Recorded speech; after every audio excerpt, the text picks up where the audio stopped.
जी हाँ, राजस्थान के कुल 6 भर्ती मरीज बच्चों में से 2 की मौत हो गई है, जबकि 4 गुजरात के अस्पताल में भर्ती हैं, जिनका इलाज जारी है। गुजरात में चांदीपुरा वायरस के कुल 133 मामले अभी तक सामने आ चुके हैं। इनमें से 48 बच्चों की मौत हो चुकी है। 5 जुलाई 2024 को इस सीजन में चांदीपुरा वायरस का पहला केस गुजरात के अरवल्ली जिले के मेघरज तहसील से सामने आया था। और अब आपको बता दें, साबरकंठा के हिम्मतनगर सिविल अस्पताल में मरीज एडमिट हुए थे।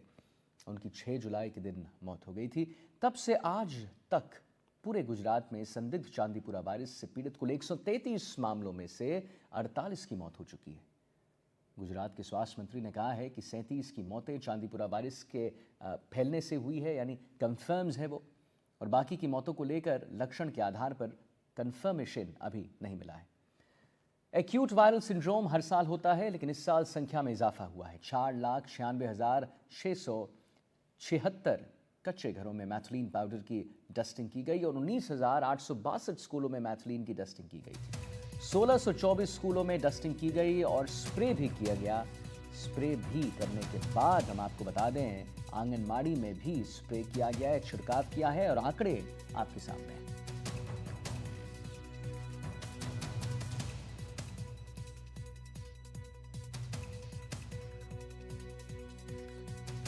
जी, और हमारे साथ हमारे संवाददाता सोमू आनंद जुड़ गए हैं, जिनसे हम बात करेंगे। सोमू, एक के बाद एक रिकॉर्ड तोड़ नंबर्स आ रहे हैं। 19,862 स्कूलों में मैथिलीन की डस्टिंग की गई है, 1,624 स्कूलों में डस्टिंग की गई है, लेकिन अभी भी इजाफा ही देखने को मिल रहा है। ऐसा क्यों सोमू?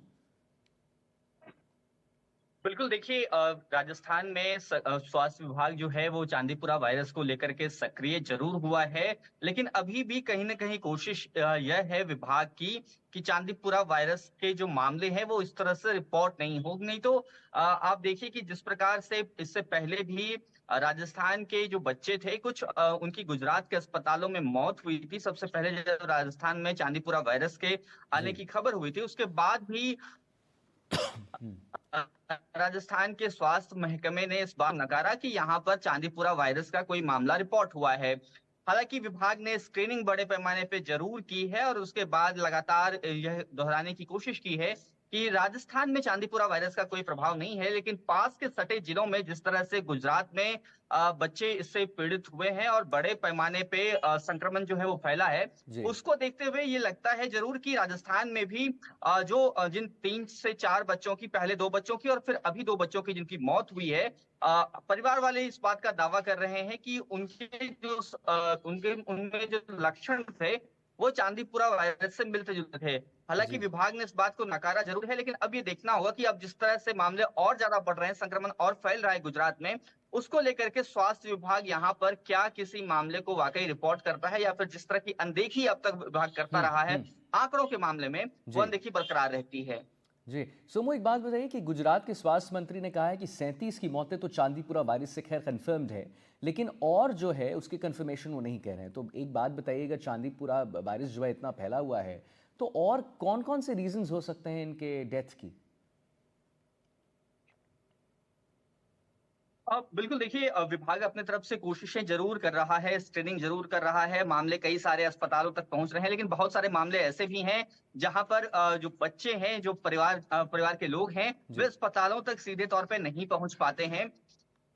एक्यूट इंसेफ्लाइटिस सिंड्रोम की अगर बात करें तो इसका जो पूरा शिकार है वो बच्चे होते हैं। और अभी जहां पर राजस्थान और साथ साथ गुजरात में ये फैल रहा है जेई जापानी इंसेफ्लाइटिस, और इससे पहले हमने देखा कि बिहार में किस तरह से इसके मामले सामने आ रहे थे, वहां भी बड़े पैमाने पे बच्चे जो है सरकारी आंकड़ों से इतर भी उनकी मौतें होती थी। तो बहुत संभव है कि राजस्थान और गुजरात के जो इलाके हैं वहां भी जो बच्चे इससे पीड़ित हो रहे हैं, अस्पतालों तक न पहुंचने की वजह से जी। उनका आंकड़ा जो है वो रिकॉर्ड में नहीं आ पा रहा है।